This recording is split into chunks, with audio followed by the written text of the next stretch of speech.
नमस्कार, मी त्रिवेणी भोर आय1 न्यूज मध्ये आपलं स्वागत। सत्तेचा दुरुपयोग केल्याने नारायणगावचे मतदार चंद्रशेखर कोराळे यांना कदापि साथ देणार नाहीत असा दावा सुजित खैरे यांनी केला आहे। तर नारायणगाव शहराचा विकास करण्याची धमक फक्त चंद्रशेखर कोराळे यांच्यात असल्याने नारायणगावची सत्ता पुन्हा त्यांच्याकडेच येणार असा दावा शरद दरेकर यांनी केला आहे। आय1 न्यूजच्या रणसंग्राम ग्रामपंचायत निवडणुकीचा या विशेष कार्यक्रमात या दोघांनी सत्तेची गणितं मांडली आहेत। पाहुयात या दोन वेगळ्या पॅनलच्या कार्यकर्त्यांनी आय1 न्यूजचे संपादक सुरेश वाणीसर यांच्याशी बोलताना काय विचार मांडलेत ते।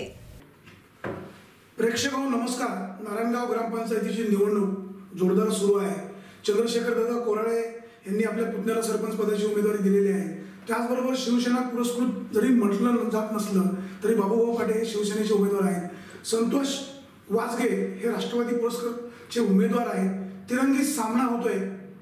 सत्ता आमचीच येणार असा दावा केला जातो। आपल्या सोबत आहेत बाबूभाऊ पाटे यांचे सहकारी सुजित भाऊ खैरे, त्याचबरोबर आपल्या सोबत आहेत चंद्रशेखर कोराळे यांचे सहकारी शरदजी दरेकर। दोघांचंही मी आय1 न्यूजच्या या विशेष कार्यक्रमामध्ये स्वागत करतो।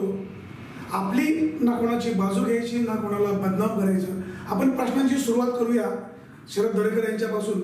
शरदजी, गेल्या 25 वर्षामध्ये चंद्रशेखर कोराळे यांना नारायणगावकरांनी संधी दिली।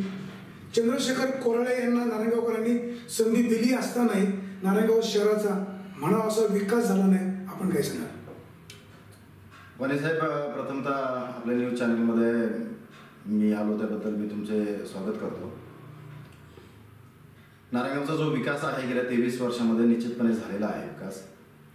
विकास ही अशी गोष्ट आहे जी निरंतर चालणारी बाब आहे आणि निरंतर चालणाऱ्या बाबीमध्ये निश्चितपणे दुरुस्ती करणं, नूतनीकरण करणं या बाबी आवश्यक असतात। गेल्या 23 वर्षामध्ये ज्या ज्या सुधारणा नारायणगावमध्ये झाल्या त्या सुधारणांचा आपण जर बारकाईने विचार केला, नाही सुधारणा म्हणजे जे अनाधिकृत गाळे बांधले, अनाधिकृत गाळे पाडले, पंचायतीची शाळेची जागा बळकवली, हे सुधारणा म्हणायचं आपल्याला। आता या ज्या गोष्टी आहेत या सर्व न्यायप्रविष्ट बाबी होत्या। आता त्यावर मी काही मतांतर करणं योग्य नाही, परंतु ज्या पायाभूत सुविधा आहे नारायणगावकरांसाठी आवश्यक त्या सुविधांचा जर आपण बारकाईने विचार केला तर महत्त्वाचं म्हणजे पाणी पुरवठा जी योजना आहे गेल्या 22-23 वर्षापासून ती राबवली गेली। आदरणीय साबीरबाई शेख जेव्हा कामगार मंत्री होते त्यांच्या माध्यमातून या ठिकाणी सर्वात मोठी पाणी योजना आली। येडगाव जलाशयातून ती पाणी योजना घेतली गेली आणि त्यानंतर सुजित भाऊ तुम्ही दरेकर साहेब थांबा। सुजित भाऊ, हे जे सगळं सांगताय मतदारांना पटवण्याचा प्रयत्न करताय, यांच्यात चुका सांगत नाही, यांचं म्हणणं पटतंय तुम्हाला? आता त्यांनी माननीय नारायणगावचे श्रद्धास्थान साबीरबाईंचं नाव घेतलं। मला त्यांना विचारावं असं वाटतं, इथून मागच्या इलेक्शनमध्ये साबीरबाईंचे फोटो लावून यांनी इलेक्शन लढली, परंतु साबीरबाईंच्या शेवटच्या काळामध्ये साबीरबाईंना आजारपणाने त्रस्त असताना यांच्यापैकी कोण भेटायला गेलं, साबीरबाईंना काय मदत केली, हा माझा त्यांना सवाल आहे। मी त्या ठिकाणी स्वतः गेलो होतो। म्हणजे साबीरबाईंना भेटले नाही म्हणून मतदारांनी नकार? नाही, शेवटी तुम्हाला समाजामध्ये स्थान ज्यांनी निर्माण करून दिले, तुम्ही त्यांचे फोटो टाकता, आमचं श्रद्धास्थान मानता, त्यांचा वापर फक्त इलेक्शन पुरताच करायचा का? त्यांच्या वाईट काळामध्ये साबीरबाईंना मानणारा नारायणगावातला मी एक कार्यकर्ता आहे। साबीरबाई कुठल्या पक्षाचे हा माझ्या दृष्टीने गौण नाही। तुम्ही साबीरबाईंना मानलंच पाहिजे, कारण तुम्ही राष्ट्रवादी काँग्रेसचे कार्यकर्ते आहात। बाबूभाऊ पाटे यांना तुम्ही मदत करताय। तुमची निष्ठा, तुमची श्रद्धा साबीरबाईंबद्दल असणं साहजिक आहे। केवळ निवडणूक म्हणून तुम्ही साबीरबाईंचा मुद्दा करताय? साबीरबाई हे नारायणगावचं दैवत आहे। ज्या ठिकाणी मी ग्रामोन्नती मंडळावर काम करतो त्या ठिकाणी साबीरबाई सुद्धा आमचे सन्माननीय त्या ठिकाणी संचालक होते आणि आम्ही सर्व संचालक मंडळ भेटायला गेलो होतो। आस्था दाखवली चूक आहे? नाही, आस्था दाखवली नाही। आणि ज्या साबीरबाईंनी यांना समाजामध्ये आणलं, यांचे हे गोडवे गायचे, त्या साबीरबाईंच्या नावाने यांनी पतसंस्था उघडली। आज त्या पतसंस्थेचा भोगवटादार कोण आहे ही तुम्ही माहिती घ्या। ग्रामपंचायतला यांना सत्ता दिल्यानंतर यांनी त्याचा दुरुपयोग केलेला आहे। साबीरबाईंच्या पतसंस्थेचं यांनी स्वतःच्या नावाने भोगवटादार तुम्ही माहिती घ्या। म्हणून समाजाला दाखवताना एक चेहरा दाखवायचा आणि सत्ता दिल्यानंतर तुम्ही त्याचा गैरवापर करून जर अशा प्रकारे जर राजकारण करणार असेल तो गावाला भेटीस जाणार ते चुकीचं आहे। दरेकरजी, निवडणुकीच्या काळामध्ये अशा प्रकारचे आरोप होणारच। चंद्रशेखर कोराळे यांचं गेल्या 25 वर्षामध्ये जे काही चांगलं काम आहे किंवा ज्या पद्धतीने नारायणगाव शहराचा विकास झालाय अशा प्रकारचे जर आरोप होत असतील तुम्ही काय सांगाल? नाही, सन्माननीय साबीरबाई शेख निश्चितपणे सर्व नारायणगावकरांचे आदरस्थान आहे आणि कोण या ठिकाणी मी व्यक्तिगतरित्या 4 ते 5 वेळा आदरणीय दादांच्या सोबत त्या ठिकाणी गेलो होतो. कदाचित नंतरच्या कालावधीमध्ये शेखरदादा कोराळे एकटे गेले असतील, म्हणजे त्यांच्याकडे दुर्लक्ष केलं असं नाही. एकूण सर्व परिस्थिती आपण जर पाहिली तर त्यांनी जे नारायणगावसाठी योगदान दिलं त्याचा मेन सहकारी म्हणून किंवा त्यांचा मेन शिष्य म्हणून आदरणीय शेखरदादा कोराळे यांनी त्यांच्या पाठीशी उभं राहून काम केलेलं आहे. आणि त्यांचाच चेला म्हणून जेव्हा नारायणगावमध्ये काम करत असताना जी सर्वसामान्य जनतेला आवश्यक बाबी आहेत त्या बाबींचा त्यांनी निश्चितपणे पाठपुरावा केलेला आहे. आणि भविष्य काळामध्ये देखील नारायणगावकरांनी मुक्ताई ग्रामविकास पॅनलला संधी दिली तर नारायणगावची जी विकासाची गंगा आहे ती अविरतपणे वाहण्याचं काम या माध्यमातून होणार आहे. फक्त आता परिस्थिती काय आहे की आरोप कशा पद्धतीने होतील आणि काय होते की शेवटी काम करणाऱ्याला नावं ठेवली जातात. हा एक मूळ माणसांचा गुण असतो. एखाद्या झाडाला एखाद्या झाडाला जर फळं जास्त लागली तर दगड मारायचं काम त्या झाडाला. जर तुमचं काम चांगलं होतं तर हे सगळे सदस्य तुम्हाला सोडून का गेले? मला सुजित भाऊ तुम्हाला चर्चेत सहभागी करून घ्यायचंय. हे सांगतायत चंद्रशेखर कोराळेंचं काम चांगलं होतं, हे सगळे सदस्यांना सोडून का गेले? चांगलं होतं आता ते त्यांचं कौतुक स्वतःच करून घेत आहेत. चांगलं होतं, 25 वर्ष त्यांना सत्ता मिळाली, ती कुठल्या पद्धतीने मिळाली. काही ठिकाणी ठराविक लोकांनी त्यांना मदत केली गावच्या याच्यामध्ये. त्यावेळी सक्षम पॅनल समोर नसल्यामुळे लोकांनी त्यांना पर्याय म्हणून निवडून दिलं, परंतु त्याचा त्यांनी गैरवापर केलेला आहे. त्याच्याबरोबर मला त्यांना विचारावं 25 वर्षापासून त्यांच्याबरोबर 25 वर्षापूर्वी त्यांची जी फळी होती त्याच्यातलं मला नाव सांगा तुम्ही, आज कोण बरोबर आहे? चंद्रशेखर कोराळे यांनी गैरवापर काय केला? कार्यकर्त्यांना घ्यायचं, वापरायचं, सोडून द्यायचं, नवीन लोकांना भूलतापा द्यायच्या, नवीन लोकांना धरून आणायचं, त्यांच्या नावाने राजकारण करायचं, नवीन चेहरा देतो म्हणून त्यांना कुठले अधिकार नाही. ग्रामपंचायतला जे काही शाही करायची, स्वतःचं सगळं चालवायचं, सह्यांचे अधिकार फक्त त्यांना दिलेले. अडकले तर ते अडकतात. चंद्रशेखर कोराळे अशा पद्धतीनं हुकुमशाह असतील असं जरी आपलं म्हणणं असलं तरी सगळ्यात आधी त्यांनी त्यांचं पॅनल उभं केलं, प्रचारामध्ये आघाडी घेतली. जर त्यांचं काम चांगलं नव्हतं तर त्यांना एवढे 17 उमेदवार मिळाले. आज तुम्हाला चंद्रशेखर कोराळे यांच्या सहकारी तुमच्या पॅनलमध्ये घ्यावे लागले, हे आपल्याला दुर्दैव वाटत नाही? नाही, 25 वर्ष त्यांनी नारायणगावमध्ये जे काम केले, वैयक्तिक संबंध, त्यांचे नातेसंबंध असतील, त्यांचे काही मित्र असतील, कुणाची त्यांनी कामं केली असतील, ती कायदेशीर का बेकायदेशीर कामं असतील, मला त्याच्यात जायचं नाही. पण त्या माध्यमातून त्यांना 17 उमेदवार गोळा करायला असं काही अवघड नाहीये. त्यांचं सुजित भाऊ तुमच्या पॅनलमध्ये चंद्रशेखर कोराळे यांना जुने मानणारे 3 उमेदवार आहेत. ज्या पंचायतीची चौकशी चालू आहे कारभाराची त्यातले 3 उमेदवार तुम्ही तुमच्या पॅनलमध्ये घेता आणि चंद्रशेखर कोराळे वाईट आहे म्हणतात? नाही, त्याच्यामध्ये काय आलं, त्यांना काही गोष्टी मध्यंतरच्या काळामध्ये काही गोष्टी घडल्या, ग्रामपंचायत अडचणीत यायला लागली होती. त्याच्यामध्ये काही लोकांना जाणीव झाली का याच्यामध्ये आपण चुकीचं करतो. मग जेव्हा त्यांना जाणीव झाली की आपण चुकीच्या मार्गाने चाललो किंवा आपला वापर होतो त्यावेळी त्यांनी त्यांना सोडून दिलं. पण त्यांचं ती चौकशी जी चाललेली त्याच्यामध्ये ते जर दोषी आढळले तर त्यांना ती शिक्षा भोगावी लागणार आहे. दरेकर साहेब, सुजित भाऊ सोयीचं उत्तर देतात. चंद्रशेखर कोराळे यांचे सहकारी ज्यांची चौकशी सुरू आहे, चौकशीत काय निघेल न निघेल हा भाग वेगळा, परंतु शिवसेना सांगते संपूर्ण नारायणगाव शहर, नारायणगावच्या सगळ्याच प्रभागातील जनता आमच्या पाठीशी आहे. मग चंद्रशेखर कोराळे यांना पूर्वी मानणारे जर 3 उमेदवार हे पॅनलमध्ये घेतात, कुठंतरी चंद्रशेखर कोराळे यांचं काम चांगलं आहे, काही अंशांना पडतंय? तुम्हाला काय वाटतंय? चंद्रशेखर कोराळे यांचं काम निश्चितपणे चांगलं आहे. नारायणगावची जनता हे जो विकास झालेला आहे तो पाहत आहे. आणि विकासाच्या मुद्द्यावर जर बोलायचं झालं तर एवढी जी कामं झालेली ही हुकुमशाही पद्धतीने कामं होऊ शकत नाही.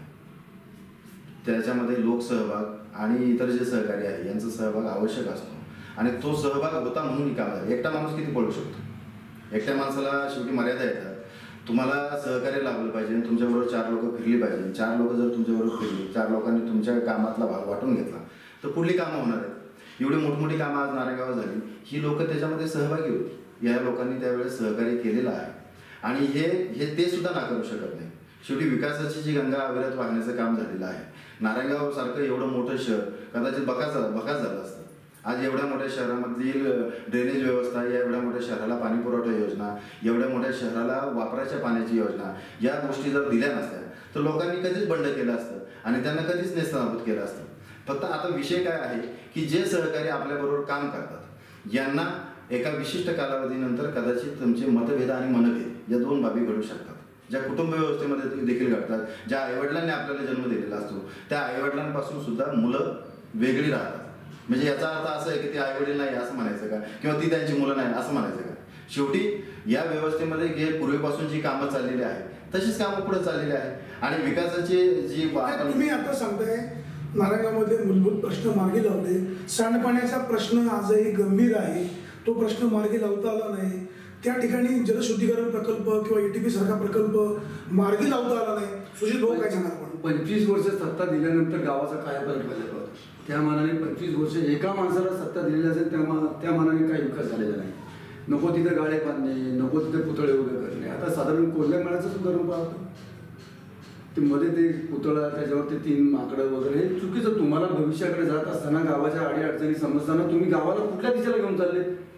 त्याच्या लोकांना अडचणी होत होत्या, शेवटी ते काढावे लागले. वेशी समोरचा रस्ता गेला, स्वतःच्या मनाला वाटलं तिथं खांब लावून दिले, लोकांची ऍडव्हर्टाईज घेतल्या. त्याच्यामध्ये चंद्रकांत शेखर कोराळे यांचा व्यक्तिगत स्वार्थ काय होता? त्याच्यावर ते बोर्ड लावले होते, त्याच्या ऍडव्हर्टाईजचे पैसे घेतले लोकांकडनं पैसे घेतलेले. पंचायतीने घेतले का कोराळ्यांनी घेतले? ते कुणी घेतलेला तर तो शोधाचा विषय नाही. पण तुम्ही ज्यांचा नेतृत्व स्वीकारलंय बाबू पाटे, त्यावेळेस ते सदस्य होते, 2 वर्षामध्ये कळलं नाही पैसे कुठे घेतले? बाबू पाटे सदस्य असताना बाबू पाटेने अंजली दिली, हे 2 सदस्य वेगळे पडत होते. कुठल्या ठरावामध्ये यांच्या सह्या नाही आहेत, काय नाही, ठराव होत नव्हते. ग्रामपंचायत सदस्यांनी स्वतः सांगितलेले. मी स्वतः सदस्यांना जेव्हा अडचण आली होती, जिल्हा परिषदला जेव्हा ग्रामपंचायत सदस्य आले, मग त्यांच्या काही अडी अडचणी होत्या. माननीय प्रदीपदादा कंद माझे चांगले मित्र, जिल्हा परिषद अध्यक्ष होते. ग्रामपंचायत ठीक आहे, चुकत असतील, चुकीला आपण गाव पातळीवर राज करत असताना चुकीला सुजित भाऊ, मूळ मुद्दा असा आहे की जे रस्त्याच्या मध्ये दिवे लावले, त्याला जाहिराती घेतल्या, त्याचे पैसे पंचायतीकडे जमा आहेत किंवा नाही हे बाबू पाटेंना 2 वर्षात कळलं नाही. पंचायतीला जमा नाही ना. पंचायतीला जमा असेल तर दाखवले गेले असते. पंचायतीला जमात नाही, ते पैसे घेतले कोणी? कोळ्यांनीच घेतले ते पैसे. नंतर ते काम काढावं लागले, अडचण होत होती लोकांना. नाही, वाहतुकीला अडचण होत असेल तर पोल काढणं चूक नाही. 25 वर्ष काम करत असताना तुम्हाला एवढं तरी विजन पाहिजे. रोड केवढा आहे, त्या बाजूला गाळे आहेत, त्याचं न्यायप्रविष्ट गाड्यांचा वाद चालू आहे आणि तुम्ही मध्ये काम टाकताय. दरेकर साहेब, ज्या गोष्टी चूक त्या चूक, भविष्य काळामध्ये मतदारांनी जर तुम्हाला संधी दिली तर ज्या काही चुका झालेल्या आहेत त्याच्यामध्ये सुधारणा होऊ शकते. निश्चितपणे जो काम करतो माणूस त्याच्याकडूनच चुका होतात. जी माणसं काम करत नाही त्यांच्याकडून चुका होण्याचा प्रश्नच येत नाही. आणि ह्या चुका ज्या झालेल्या आहेत याला व्यवस्थेमध्ये काम करायचं, त्यांनी निश्चितपणे त्या चुका दुरुस्त करून पुढल्या मार्गाला लागलं पाहिजे. एकंदरीत नारायणगावचा विकास हा दृष्टिकोन जर डोक्यापुढे ठेवला, आणि हा दृष्टिकोन मला असं वाटतं की सर्व जेवढे पण पॅनल उभे राहिले या सर्वांचा दृष्टिकोन तो आहे. आणि याच्यातून नारायणगावचा विकास झाल्यानंतर सामान्य जनतेचा त्याच्यामध्ये विकास होईल. सामान्य जनतेचा विकास झाल्यानंतर जी भरभराट आहे, समृद्धी आहे, ती सर्वांना लाभ आहे. परंतु हे सर्व जरी भविष्यामध्ये घडत असेल तरी चुका होणार नाही असं तुम्ही 100% सांगू शकत नाही. कुणी का होईना, जेव्हा जनता ज्याला निवडून देईल तो जरी उभा राहिला तरी भविष्य काळामध्ये त्याच्याकडून चुका होणार नाही असं काय नाही. पण दरेकरजी मला एक सांगा, ज्यावेळेस सुजित भाऊ सांगतायत की जो रस्त्याच्या मध्ये दिवे लावले, त्याला जाहिराती घेतल्या, त्याचे पैसे पंचायतीकडे जमा नाहीत असं ते म्हणतायत, त्यांची माहिती करेक्ट आहे असंही मी म्हणणार नाही. मग असं असेल आणि ते पैसे जर चंद्रशेखर कोळ्यांच्या खिशात गेले असतील, तुम्ही काय सांगाल? नाही, आता हा जो विषय आहे हा प्रशासकीय विषय आहे. त्यावेळेस जी कार्य करणारी जी बॉडी होती आणि सर्वसामान्य त्या गोष्टीबद्दल अनभिज्ञ आहे. सुजित भाऊ पण म्हटले की मी त्याबद्दल अनभिज्ञ आहे, त्या पद्धतीने मी सुद्धा अनभिज्ञ आहे. त्या गोष्टीबद्दल काय झालं हे स्पष्टपणे सांगू शकतो. ग्रामपंचायतीची चौकशी झाली, अहवाल बाहेर आला असं म्हटलं जातं, प्रत्यक्षात कारवाई झाली नाही. 2 वर्षापूर्वी हे सगळ्या चौकशीचा फार्स झाला, नंतर कोराळ्यांना दूर केलं, राष्ट्रवादी शिवसेना एकत्र आली आणि आता निवडणुकीनंतर सांगतायत की याच्यामध्ये काळं वेगळं झालंय. कुठेतरी शिवसेना किंवा हे आरोप करणारे सुईचं राजकारण करतात असं वाटत नाही आपल्याला? नाही, आता त्यामध्ये जेव्हा झेडपीकडून ग्रामपंचायतची चौकशी झाली त्याचा जो अहवाल आहे तो त्या पद्धतीने त्या प्रशासकीय योजनेला दिला गेला असणार आहे. आता त्याच्यामध्ये जर चूक असती तर कदाचित हे पटकन बाहेर पण आलं असतं. पण आता ते का थांबलेले याच्याबद्दल आपण सांगू शकत नाही. सुजित भाऊ, जिल्हा परिषदेवर राष्ट्रवादी काँग्रेसची सत्ता आहे, आशाताई बुचके गटनेते आहे, नारायणगाव ग्रामपंचायतीच्या कारभाराची चौकशी झाली, अहवाल बाहेर आला, 2 वर्ष सत्तेवर तुम्ही होता, दोषींवर कारवाई का झाली नाही? आता त्याचं ते ऑडिट वगैरे सगळं आलं होतं, परंतु मध्यंतरीच्या काळामध्ये त्याचा फॉलोअप घेतला गेला, परंतु काही नाही. फॉलोअप म्हणजे शिवसेना आणि राष्ट्रवादी एकत्र आल्यामुळं 2 वर्षाचा कारभार आपल्याला चांगला करता यावा. जर ससेमिरा मागे लागला तर यातले सदस्य पुन्हा दूर जातील अशी भीती वाटत होती. नाही असं काही नाही आहे. तर प्रशासकीय कामाच्या याच्यामध्ये कदाचित वेळ लागू शकतो. त्यामुळे ते प्रकरण अजून पण मला वाटतं पेंडिंग असणार आहे. ते उद्या आमचा सरपंच झाल्यानंतर आम्ही त्याच्यात खोलात जाणार आहे, ती चौकशी करणार आहे. त्याच्यामध्ये बाबू पाटे यांना जर नारायणगावच्या जनतेने संधी दिली सरपंच होण्याची किंवा तुमच्या संपूर्ण पॅनल जर सुदैवाने यश आलं तर तुमचं व्हिजन काय असणार? गेल्या 25 वर्षामध्ये नारायणगावमध्ये ज्या उणिवा जाणवत आहेत, नुकतंच आता या 5-10 वर्षामध्ये नारायणगावचा विकास झपाट्याने होतोय. वाड्या वस्त्यांमध्ये आता म्हणजे विकास होतोय म्हणून मान्य आहे. नाही कुठल्या दृष्टीने कन्स्ट्रक्शन वगैरे ह्या बाबतीत बोलतोय मी. विकास होतोय, नवीन बिल्डिंग होत आहेत, लोक बाहेरची लोक पंचायत याच्यामध्ये पंचायतचा संबंध नाही. उलट पंचायतीने आडकाठी आणल्या. जे डेव्हलपमेंट चालल्या होत्या, बाहेरची बिल्डर लोक या ठिकाणी कन्स्ट्रक्शन करत होते, त्यांना खंडण्या घेतल्या जात होत्या त्यांच्याकडनं. काही ठिकाणी जर ग्रामपंचायत खंडणी मागत असेल किंवा त्यांचा कोण नेता खंडणी मागत असेल, संबंधितांनी गुन्हा दाखल का केला नाही? केलंय, गुन्हा दाखल केलेला आहे. गुन्हा दाखल आता मी माझं उदाहरण देतो. ठीक आहे, मी खैरे आहे, माझ्या चुलत्यांचा विकास खैरे आहे. ग्रामपंचायतच्या अगदी बाहेर जागा होती, महसूलचा प्रश्न होता, काही संबंध नसताना विकास खैरे हे तर कोळ्यांबरोबरच होते. 16 वर्ष त्यांच्याबरोबर होते, भावासारखे होते. त्यांनी त्या ठिकाणी गाळे बांधले, 27 गाळे बांधले. तर यांनी त्यांच्याकडे 27 लाख रुपये खंडणी मागितली. खंडणी दे नाही तर तुझे गाळे बांधून टाकू. खंडणीचा गुन्हा दाखल का नाही? दाखल केलेले गुन्हे त्याचा न्याय. त्याच्यामध्ये तुम्ही जे म्हणता कोळे कुठे नसतात, तर ग्रामपंचायतची कारवाई पहिली गोष्ट, ती जागा गावठाणाच्या बाहेरची जागा आहे, ती जागा महसुलाची जागा आहे. त्या ठिकाणी ग्रामपंचायतचा काडीचाही संबंध नाहीये. आम्ही ग्रामपंचायतचा आमच्या सुलतांना पत्र आलं का अशाचे गाळे तुमचे बेकायदेशीर. आम्ही त्यांना उत्तर दिलं कायदेशीर का ग्रामपंचायतचा काही संबंध नाही. त्याच्यानंतर त्यांनी येऊन त्या दिवशी आमच्या घरामध्ये लग्न होतं, आमच्या एका चुलत भावाच्या मुलाचं लग्न होतं. तर सकाळी त्यांनी येऊन आमच्या गडबडीमध्ये डायरेक्ट आमचे गाळे पाडले. त्या ठिकाणी आम्ही व्हिडिओ शूटिंग केले. त्याच्यामध्ये कोळळे स्वतः आहे, घरातली ती गुंडगिरीच आहे. ते घरात त्यांचे पुतणे पोरं बिरं सगळी त्या ठिकाणी आलेले आहेत. आणि ती न्यायामध्ये केस चालू आहे. कदाचित त्याच्यामध्ये त्यांना शिक्षा सुद्धा होईल. त्याच्यामध्ये ग्रामपंचायत सदस्यांना भेटीला झालं. नंतर सदस्य आमच्या हातापाया पडत होते, आमचा काही संबंध नाही, आम्ही चुकलो म्हणून या प्रकारची चौकशी आतापर्यंत लावली चालू नाही. ते सगळ्या गोष्टी आता तुमच्या सोबतचे सदस्य आलेले आहेत, या चौकशीमध्ये जर ते दोषी आढळले त्यांच्यावर कारवाई व्हायला पाहिजे. 100% व्हायला पाहिजे. ग्रामपंचायत इलेक्शन हा वेगळा भाग आहे, तो वेगळा भाग आहे. जरी तुम्हाला ग्रामपंचायतने निवडून दिलं असेल तर तुम्हाला असं कुणाच्या घरावर जे गाळे पाडलेले आहेत ती जर कारवाई ग्रामपंचायतीने केली असेल आणि जे सदस्य आता तुमच्या पॅनलमध्ये उभे आहेत त्यांच्यामध्ये जर ते दोषी असले त्यांच्यावर कारवाई व्हायला. माझं ठाम मत आहे ती कारवाई ग्रामपंचायतची नाहीच आहे, कारण तो ग्रामपंचायतचा विषयच येत नाहीये. ही त्यांनी दरोडेखोरासारखं येऊन तिथे येऊन जे त्यांनी धुमाकूळ घातला, जे पाडलं, त्याच्यामध्ये जे असेल ते दोष आहेत. ते ग्रामपंचायत सदस्य आहेत का कर्मचारी आहेत का कोणाच्या घरात आहेत याचा मला त्याच्याशी काही संबंध नाही. त्यांची आम्ही नावं दिलेली, केस चालू आहे. तर कसं आहे, विकास होत असताना अनेक आरोप प्रत्यारोप होत राहणार, शेवटी विरोधक आरोप करणार, सत्ताधारी मंडळी काम करत राहणार. जे मुक्ताबाई देवस्थान आहे ह्या देवस्थानच्या कारभाराबद्दल सुद्धा एक वेगवेगळी चर्चा होते. कुठेतरी समन्वयाने हा प्रश्न सुटायला हवा असं वाटत नाही आपल्याला? गावाच्या जे ग्रामदैवत आहे मुक्ताई, त्याच्या संदर्भात संपूर्ण गावाचा त्याच्यामध्ये सहभाग आहे. तिथे जी लोक ज्या कामं करतात त्यांनी त्या पद्धतीने योग्य निर्णय घ्यावा. सगळ्यात महत्त्वाचं म्हणजे नारायणगाव शहरामधील जी रस्त्याची कामं काही दिवसांपूर्वी सुरू केलेली आहेत, काही झालेली आहेत, ही सगळी कामं निकृष्ट दर्जाची असं म्हटलं जातं. चंद्रशेखर कोराळे सत्तेपासून दूर गेल्यानंतर ही कामं खराब आहे अशी ओरड केली जाते.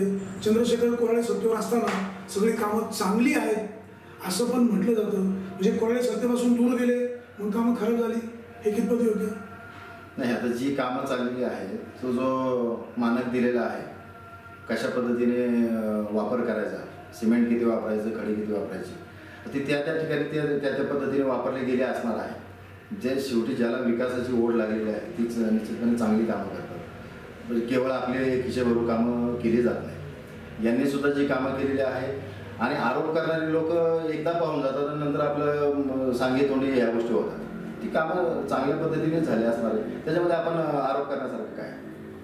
सुजित भाऊ, नारायणगावच्या जनतेला योग्य सरपंच कोण पाहिजे ते निर्णय घेतील. आज तिरंगी सामना होतोय. संतोष वाजगे सारखा एक सर्वसामान्य कार्यकर्ता ह्या निवडणुकीला सरपंच पदासाठी उभा आहे. तुम्ही या 3 उमेदवारांमध्ये कुठला उमेदवार तुम्हाला लढाई करायला सोपा वाटतो? संतोष वाजगे कोळ्यांचे चेले होते, 20-22 वर्ष त्यांच्याबरोबर राहिले. मग त्यांना सरपंच पदाची एवढी हौस होती, मग कोळ्यांनी त्यांना 20-22 वर्ष सरपंच पदाची संधी का नाही दिली? ते तर त्यांच्या नेत्याशी मांडू शकत होते. मग आज या ठिकाणी फक्त कोळी गटाला किंवा या प्रवृत्तीला लाभ ठेवण्यासाठी मी स्वतः राष्ट्रवादी काँग्रेस असेल किंवा शिवसेना यांना एकत्र आणण्याचा प्रयत्न केला. कारण का या दुष्ट प्रवृत्तीला आपल्याला लांब ठेवलं पाहिजे. परंतु प्रत्येकाला इच्छा असते सरपंच होण्याची. त्याच्यामध्ये संतोष वाजेंना इच्छा झाली, ते त्यांच्या पद्धतीने लढतायत, आम्ही आमच्या पद्धतीने लढतोय. चंद्रशेखर कोराळे यांना 2 वर्षापूर्वी सत्तेपासून दूर करण्यासाठी बाबू पाटे यांनी राष्ट्रवादी काँग्रेसच्या सदस्यांना सहकार्य केलं, त्यावेळेस तो काय ठरला? नाही, कुठलीही गोष्ट अति झाली का ती फुगा कधी ना कधी फुटणार. हे सगळे सदस्य होते, यांची त्या ठिकाणी मुस्कटदारी होत होती, यांना बोलायचे अधिकार नव्हते, कुठेतरी दहशतीखाली काम करत होते. परंतु जो मध्यंतरी किस्सा घडला शंकर जाधवांच्या गाळ्याचा, त्याच्यामध्ये कर्मचाऱ्यांना, ग्रामपंचायत कर्मचाऱ्यांना येरोड्याला जावं लागलं. आणि कदाचित ही वेळ सदस्यांवर सुद्धा आली असती, त्यांनी वेळी शांतपणा ओळखला आणि कुठेतरी कोळ्यांपासून आपली मान सोडून घ्यायची म्हणून त्या ठिकाणी त्यांनी बाबू पाटे आणि ते सदस्य सगळे एकत्र आले आणि त्यांनी तो आज सर्वांना सक्सेस करून घेतला. कोळ्यांच्या तावडींना सुटण्यासाठी त्यांनी प्रयत्न केलेले, इतके दिवस ते अडकले होते. आणि म्हणून त्यातले परत किती गेले, कदाचित जातील नाही येतील तो त्यांचा वैयक्तिक भाग आहे, पण हे दुरावले का दुरावले? हे कुठेतरी मनमानी बाबू पाटे एक हाडाचा शिवसैनिक आहे, असायलाच हवा. आज बाबू पाटे असं सांगितलं जातं, प्रामुख्याने तुम्ही सगळे म्हणताय की बाबू पाटे हा शिवसेनेचा उमेदवार नाही, सर्व पक्षीय उमेदवार आहे. वस्तुस्थिती काय आहे? नाही, बाबू पाटे शिवसेनेचं काम करतात तर तो त्यांचा वैयक्तिक अजेंडा असेल. परंतु या ठिकाणी नारायणगाव सारख्या शहरामध्ये आज एवढं वाढत चाललंय, तिथे माणूस देताना आपल्याला पक्ष वगैरे काय, ग्रामपंचायत पहिली गोष्ट चिन्हाचं इलेक्शन आहे. आणि बाबू पाटेला मी लहानपणापासून ओळखतो, माझे त्याचे घरचे संबंध आहेत, अतिशय चांगल्या पद्धतीने तो काम करतोय. त्याला जर संधी दिली तर नक्कीच तो चांगलं काम करून दाखवेल. कारण आता बायपासच्या याच्यामध्ये जो शेतकऱ्यांना संधीचा नाही पक्षाचा आहे. बाबू पाटे गावचे उमेदवार का शिवसेनेचे उमेदवार? गावचे उमेदवार आहेत, गावचे उमेदवार. ते जर निवडून आले तर नक्कीच ते सगळ्यांचेच कामं करतील. प्रश्न कामांचा नाही. जर बाबू पाटे निवडून आले आणि उद्या एखाद्या शिवसेनेच्या नेत्यांनी सांगितलं की नारायणगावच्या ग्रामपंचायतीवर भगवा फडकला, तर आपली भूमिका काय असते? नाही, तो तसा विषय होणार नाहीये. कारण ते आम्ही सगळ्या लोकांनी मिळून तो नारायणगावच्या आमच्या सगळ्या लोकांनी बसून आमच्याकडे सगळ्या पक्षाचे लोक साहेब तुम्ही पाहताय म्हणजे कशा प्रकारे सोयीचं उत्तर दिलं जातं. बाबू पाट्यांची उमेदवारी संजय राऊत यांनी घोषित केली, शिवसेनेचे उमेदवार बाळासाहेब बाबू पाटे आमचे असतील असं सांगितलं जातं. आता मतांसाठी सर्व पक्षीय उमेदवार आहे असं सांगतायत, तुम्हाला पटतंय? शेवटी ग्रामपंचायत लेवलला पक्षाचं राजकारण नसतंच आहे, त्यामुळे तो सुजित भाऊ म्हणतात त्या पद्धतीने सर्व पक्षीय उमेदवार असणार आहे आणि त्या माध्यमातून त्यांची कामं आता पुढे चालतील. नाही, पण बाबू पाटे नारायणगावच्या जनतेला विकासाला साथ देतील, तुम्हाला पटतंय? आता विकास कशा पद्धतीने करतील अजून त्यांचा कारभार मी कुठे पाहिलेला नाही. आता भविष्यामध्ये नारायणगावकर जनतेने त्यांना संधी दिली तर त्यावेळेस ते कशा पद्धतीने विकास करतात पाहताय. चंद्रशेखर कोराळे यांनी आपल्या पुतण्याला सरपंच पदाची उमेदवारी दिली, कुठेतरी घराणेशाही लागली असं वाटत नाही? बाकी कोणी उमेदवार नव्हते? नाही, आता जे उमेदवार तुम्ही पाहत असाल की जे 17चे 17 उमेदवार आणि 18 अमित आहे, हे जे उमेदवार दिले ते साधारण 30-35च्या रेंजमधले सर्व उमेदवार आहेत. आणि याच्यामध्ये याला साधारण एक 10 वर्षाचा प्रशासकीय अनुभव असल्यामुळे कदाचित त्याला प्राधान्य दिलं असेल. दरेकरजी, शेवटी सत्य हे सत्य असतं. मागच्या गेल्या काही वर्षांमध्ये चंद्रशेखर कोराळे यांनी हुकुमशाही राबवली असा आरोप होतोय. सत्य असत्य काय असेल ते असेल. आता जर नारायणगावच्या जनतेने पुन्हा चंद्रशेखर कोराळे यांच्या ताब्यामध्ये नारायणगाव ग्रामपंचायतीच्या तिजोरीच्या चाव्या दिल्या तर ह्या सगळ्या सदस्यांना हुकुमशाहीप्रमाणे राबवलं जाईल का यांना फ्रीडम दिलं जाईल, लोकशाही राबवली जाईल? नाही, हुकुमशाही जर असती तर गेले 23 वर्ष राज्यकारभार चाललाच नसता.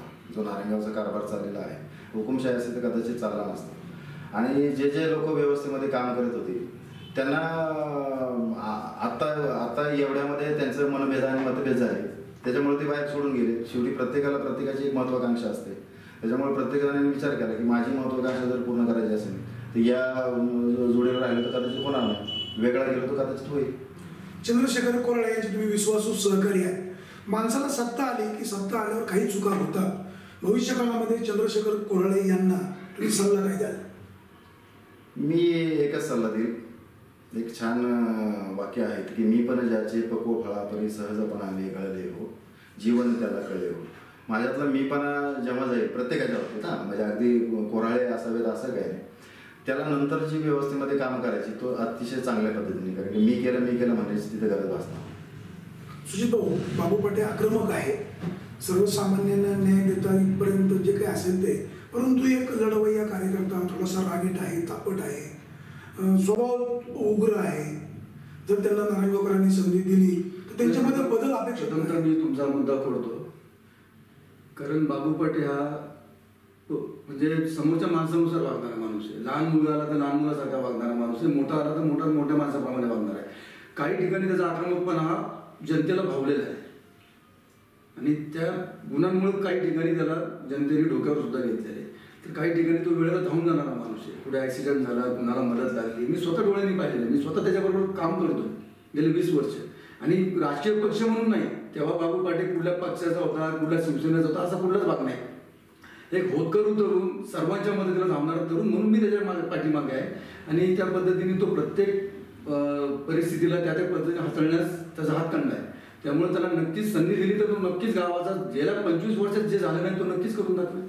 आणि जे हे म्हणताय गावाचा विकास केला, शेवटी बाबू पाटीलला सुद्धा संधी दिल्यानंतर ग्रामपंचायतच्या फंडामधनं किती काम होणार आहेत. शेवटी तुम्हाला वरिष्ठांचं कुठल्या त्या ठिकाणी झेडपीला मग राष्ट्रवादी असेल किंवा विधानसभेमध्ये बीजेपी शिवसेना असेल तर त्या ठिकाणावर तुम्हाला फंड आणावं. त्या ठिकाणी तुम्ही फक्त बाबू पाटील आणू शकतील का? तुम्ही त्या ठिकाणी जाऊन प्रयत्न करणे म्हणजे तुम्ही त्या पक्षाला मॅनेज झाल्यावर संतोष वाजगे, अमित कोरळे असा प्रयत्न करू शकत नाही असं मला म्हणायचे नाही. मी त्यांना पाहिलेलं आहे, त्यामध्ये बाबू पाटील नक्कीच उजवा आहे. बाबू पाटीलला आता त्या प्रशासकीय कामाची सुद्धा 8-10 वर्षामध्ये त्यांनी ग्रामपंचायतमध्ये काम केले. फक्त त्या ठिकाणी त्याच्या पाठीमागं आवश्यक संख्याबळ नसल्यामुळे त्याला त्या ठिकाणी स्कोप मिळाला नाही काम संधी द्यायचा. पण त्यांनी त्याचा बाकीचा जो आहे तो बाकी सामाजिक कामं त्यांनी दाखवून दिलेला आहे, धडक दाखवून दिलेली. त्यामुळे त्याला जर ग्रामपंचायतला संधी दिली तर नक्कीच दुप्पट तिप्पट वेगाने या ठिकाणी विकास होणार आहे, आम्हाला त्याची खात्री आहे. दरेकरजी तुम्ही पाहताय गेले अनेक वर्ष चंद्रशेखरदादांची सत्ता होती. माजी आमदार वल्लभसिंग बेनके असतील, माजी मंत्री दिलीपराव वळसे पाटील असतील, यांच्या फंडातून आपण अनेक विकासाची कामं केलेली आहेत. विकासाची कामं करायला केवळ सत्ताच हवी असते किंवा सरकार आपलं हवं असतं किंवा खासदार आपले असावे लागतात असं जे म्हटलं जातं हे तुम्हाला पटतंय का? नाही, या मताशी मी सहमत नाही. कारण ग्रामविकासाचा जो अजेंडा आहे तो केंद्रापासून राबवला जातो आणि हा अजेंडा राबवत असताना आता भाजप सरकारने जो महत्त्वाचा निर्णय घेतलेला आहे, जनतेतून थेट सरपंच 4 जुलै 2017ची ती मंत्रिमंडळ बैठक झाली, त्यानुसार जो ग्रामपंचायत अधिनियम 1958चा ॲक्ट आहे त्याच्यामध्ये बदल करून ही सरपंच निवडीची घोषणा केली गेली. पण ही घोषणा करत असताना याच्यामध्ये जनतेचा देखील अप्रत्यक्षरित्या सहभाग राहणार आहे. कारण कुठल्याही गोष्टीचा संकल्प मांडायचा असेल, त्याच्यामध्ये अर्थसंकल्प असेल, तुमच्या सुधारणांच्या काही गोष्टी असतील, या ग्रामसभेपुढे मांडायच्या, त्याच्यातून त्याची मंजुरी घ्यायची आणि मग पुढे चालायचं. त्यामुळे जनता आणि प्रशासन याच्यातला दुवा कमी झालेला आहे. आणि जनतेला आणखी एक कन्व्हिनियंट गोष्ट काय होणार आहे की तुम्हाला तुमच्या प्रभागामध्ये ज्या ज्या काही विकासाच्या गोष्टी आवश्यक आहेत त्या आवश्यक गोष्टीबद्दल तुम्ही डायरेक्ट ग्रामसभेमधून पाठपुरावा करू शकता, जेणेकरून तुम्हाला ते करणं गरजेचं आहे. आता तुम्ही हे जे म्हणाल की व्यवस्थेमध्ये सरकारवरची कुठं आहे काय कुठं आहे, तर त्यांचाच जर अजेंडा ग्रामविकासाचा आहे तर तुम्ही फक्त योग्य पद्धतीने प्रस्ताव त्या ठिकाणी जर पाठवले आणि तुमच्याबरोबर एखादं वरिष्ठ नेतृत्व जर चांगलं असेल तर तुम्हाला कामं करायला अवघड होणार नाही. मग हे जे सांगतायत आमदार आपला लागतो, खासदार आपला, म्हणजे मतदारांमध्ये कुठेतरी कन्फ्युजन करतात असं वाटतं आपल्याला? नाही, आमदार आपला लागतो, खासदार आपला लागतो हा विषय महत्वाचा नाही. तुमचा प्रस्ताव कशा पद्धतीने जातो ते महत्वाचं आहे. प्रेक्षकांना या गोष्टीवर बोलायचं आहे. 25 वर्षामध्ये यांनी जी कामं केलेली त्याच्यामध्ये काही काळ बेनके साहेब तालुक्याचे आमदार होते, त्यांनी गावच्या विकासासाठी त्या ठिकाणी मदत केलेली, साबीरबाईंनी मदत केलेली, मागच्या काळामध्ये दिलीप पाटलांनी मदत केलेली. पण मग ह्या लोकांनी नारायणगावच्या दृष्टिकोनातनं विकासाच्या दृष्टिकोनातनं मदत केली. पण त्यांना जेव्हा जाणीव झाली की बाबा याच्या पाठीमागं काहीतरी वेगळं होतंय, भ्रष्टाचार होतोय, मग त्यांना शिवसेनेत हकालपट्टी केली. मग तिकडनं उसकल्यावर राष्ट्रवादीमध्ये आली, मग राष्ट्रवादीमध्येच हकालपट्टी करण्यात आली. ह्या गोष्टी तुम्ही सुजित भाऊ वल्लभ शेठ बेनके यांना आमदार करण्यामध्ये चंद्रशेखर कोराळे यांचा खारीचा गाणं वाटा होता. हे नात्याबद्दलचं राजकारण आहे. चंद्रशेखर कोराळे यांना वाजत गाजत राष्ट्रवादी काँग्रेसमध्ये घेतलं हे तुम्ही वास्तव नाकारताय. त्या चुका लक्षात आल्यानंतर हक्कपट्टी पण काय चुका केल्या? काय चुका केल्या? त्यांनी जो मतदान केलं नाही म्हणून नाही मनमानी कारभार जो मध्यंतरी केला, गावामध्ये जो हैदोस घातला, गाळेपाड याचं हे कर त्याचं हे कर, जे त्रासदायक काम भविष्य काळामध्ये चंद्रशेखर कोराळे आणि बेनके परिवार एकत्र येणार नाही असं ठामपणे आपण सांगू शकता? 100% मला तरी त्याची खात्री आता. कारण एकदा दुधाने तोंड मांडल्यानंतर माणूस ताक सुद्धा फुंकूनच पिणार. आता त्यांना वालीच राहिले नाही कोणी. दरेकरजी, जे सुजित भाऊ राष्ट्रवादी काँग्रेसचे कार्यकर्ते आहेत ते शिवसेनेचा प्रचार करतायत, ते आज सांगतायत की भविष्य काळामध्ये चंद्रशेखर कोराळे आणि बेनके एकत्र येणार नाही, राजकारणामध्ये काही होऊ शकतं, यांचं म्हणणं तुम्हाला पटतंय? या नारायणगावमध्ये विकासाचा कार्यक्रम राबवत असताना आदरणीय बेनके साहेबांचा, त्याचप्रमाणे आदरणीय वळसे पाटील साहेबांचा, त्याचप्रमाणे जयंत पाटील साहेबांचा, अशा विविध नेत्यांचा या विकासामध्ये सहभाग आहे. त्यांनी इकडून जे प्रस्ताव केले ते प्रस्ताव योग्यरित्या त्या डिपार्टमेंटला पाठवण्याचं काम आणि लवकरात लवकर त्या गोष्टीवर निधी पाडण्याचं काम त्यांच्या माध्यमातून झालेलं आहे. आता राजकारण म्हणून जर पाहाल तर राजकारण म्हणून बाहेर सर्वत्र अशा पद्धतीचं असं आहे की कालचे तुमचे मित्र आजचे शत्रू असू शकतात किंवा आजचे शत्रू उद्याचे मित्र असू शकतात. आता त्याच्यावर आपण काही वेगळं भाष्य करायचं नाही. संपूर्ण जनता त्या पद्धतीने बोलते, आपण काय वेगळं बोलायचं. नारायणगावचा विकास फक्त आम्हीच करू शकतो. नारायणगावची सत्ता एकदा आम्हाला द्या. नारायणगावचा विकास गेल्या 25 वर्ष आम्ही खूप चांगला केलाय, म्हणून आम्हाला संधी द्या. अशा प्रकारची मतदारांना आळवणी घातली जाते. मतदार योग्य निर्णय घेणार आहे. सुजित भाऊ आणि दरेकरजी, आपण दोघंही I1 न्यूजच्या या विशेष रणसंग्राम कार्यक्रमामध्ये आलात. आपल्या दोघांनाही मनापासून धन्यवाद देतो. आपण कुठेही जाऊ नका, पाहत राहा फक्त I1 न्यूज. बातमी अचूक, विश्लेषण बिनचूक.